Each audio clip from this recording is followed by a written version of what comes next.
ایرانی صدر Masoud Pezeshkian نے اسرائیل کو خبردار کر دیا۔ اسرائیل کو ایرانی مفادات اور شہریوں کے دفاع میں فیصلہ کن جواب دے دیا۔ اسرائیلی وزیر اعظم کو یہ جان لینا چاہیے کہ ایران کسی بھی خطرے کے خلاف مضبوطی سے کھڑا رہے گا۔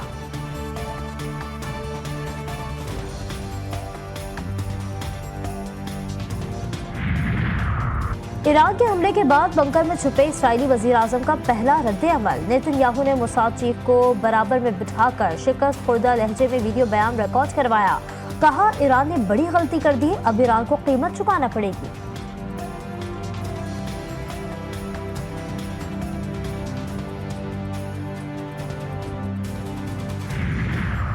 ناجائز ریاست پر شدید حملے کے بعد ایرانی سپریم لیڈر آیت اللہ خامنائی کے پرسنل سوشل میڈیا اکاؤنٹ سے انتہائی معنی خیز تصویر جاری۔ تصویر میں واضح پیغام موجود، اگر اسرائیل نے اب کوئی حرکت کی تو اس کا جواب انتہائی شدید ہوگا، میزائلوں کا ذخیرہ موجود ہے۔ اسرائیلی فضائیہ کے چند گھنٹوں میں مشرق وسطیٰ میں بڑی کارروائیوں کی دھمکی۔ اسرائیلی فوجی ترجمان کا بیانیہ بھی جاری۔ کہا اسرائیل ہائی الرٹ ہے اور اسرائیل کے شہریوں کا دفاع ہوگا۔ ایرانی حملے میں نقصان ہوا لیکن کتنا ہوا یہ نہیں پتا۔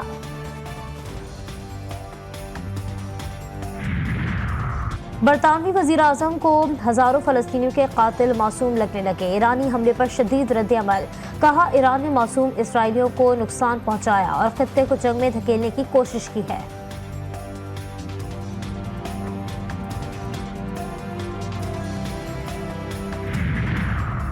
ایران اور اسرائیل کے درمیان بڑھتی کشیدگی، دنیا بھر کی ایئر لائنز سروس متاثر، جہازوں کے روٹ بدل دیے گئے۔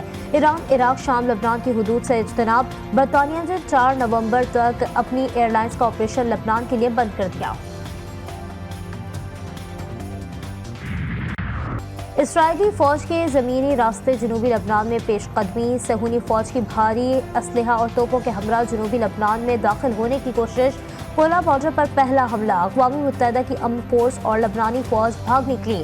حزب اللہ کے مجاہدین نے زیرو لائن کے چیک پوسٹوں پر پہنچ کر کمان سنبھال لی۔ حزب اللہ نے اپنے رضوان فورس کی ویڈیو جاری کر دی۔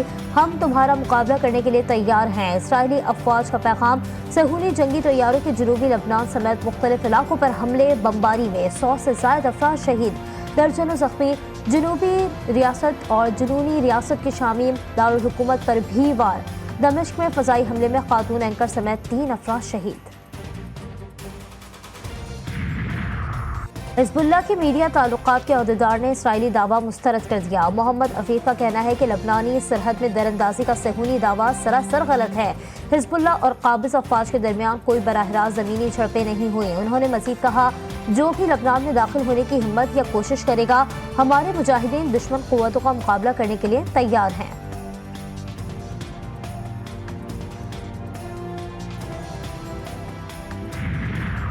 اسرائیلی فوج کے غزہ میں حملے جاری۔ نصیرات میں رات گئے حملے میں ایک ہی خاندان کے 11 افراد سمیت 32 فلسطینی شہید۔ نصیرات میں تازہ حملوں میں 13 فلسطینی جان سے گئے۔ غزہ سٹی میں بھی اسرائیلی بمباری، شہداء کی مجموعی تعداد 41,638 ہو گئی۔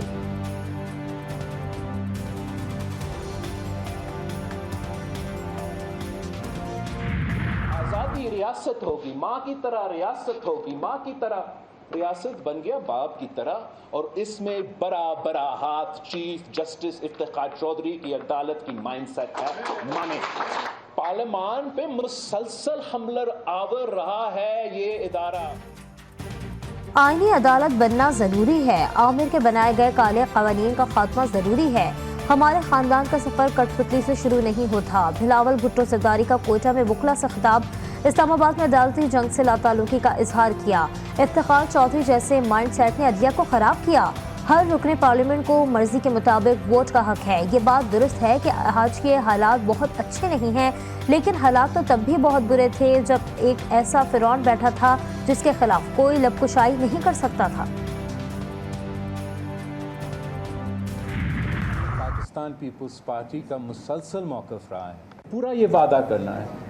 میں سمجھتا ہوں کہ یہ اس لیے ضروری ہے کہ میں نے قائد عوام شہید ذوالفقار علی بھٹو کا کیس کا ایک وفاقی آئینی عدالت ایکول نمائندگی کے نہ ہونے کا نقصان اٹھایا ہے۔ توہین عدالت کا مطلب کیا یہ ہے کہ اگر کوئی کسی جج کے خلاف کچھ بولے تو آپ کو زندگی بھر کے لیے سزا ملے؟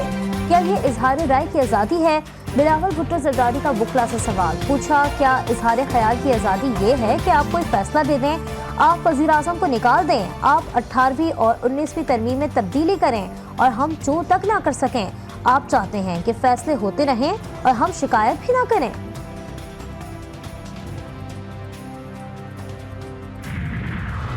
سپریم کورٹ میں اب کچھ بھی بند دروازوں کے پیچھے نہیں ہوتا، لگتا ہے آرٹیکل 63A کا فیصلہ تحریک عدم اعتماد کو غیر مؤثر بنانے کے لیے تھا۔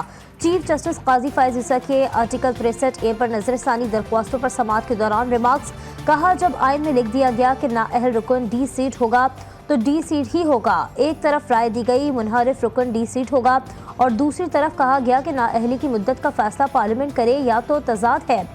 اور سماعت کے آغاز پر چیف جسٹس قاضی فائز عیسیٰ نے ججز کمیٹی اجلاس کے منٹس پر پڑھ کر سنائے۔ بیرسٹر علی ظفر نے بینچ پر اعتراض اٹھایا۔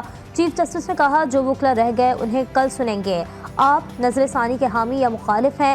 علی ظفر سے سوال میں مخالفت کروں گا، چیف جسٹس کو جواب۔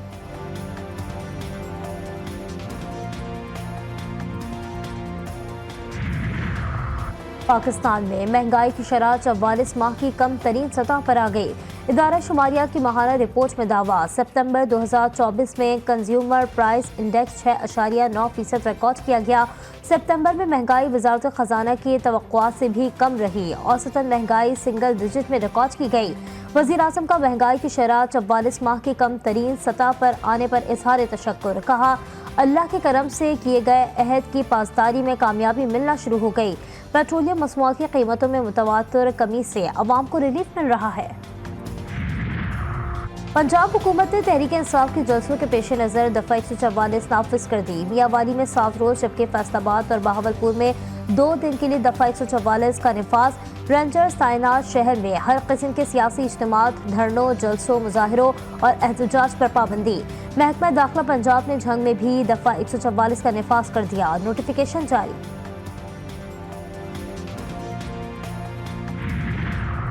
لاہور میں نابینا افراد کا مال روڈ پر دھرنا، گورنر ہاؤس جانے کی کوشش، پولیس نے روک دیا۔ پولیس اور مظاہرین کے درمیان ہاتھا پائی، 2 مظاہرین زخمی۔ وزیر اعلیٰ پنجاب نے نابینا افراد کے احتجاج کا نوٹس لے لیا، سیکرٹری پنجاب کو سختی نہ کرنے اور مسائل حل کرنے کی ہدایت۔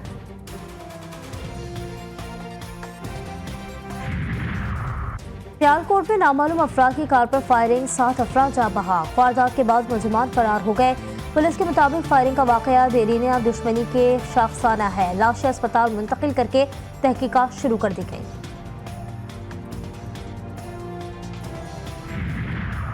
اور دکی میں ڈاکو کی موٹر سائیکل چھیننے کی کوشش، مزاحمت پر مزدوروں پر فائرنگ کر دی، ایک مزدور جاں بحق، ایک زخمی ہو گیا۔ مزدور کا بیلچہ لگنے سے ایک ڈاکو بھی زخمی، ملزمان فرار ہونے میں کامیاب ہو گئے۔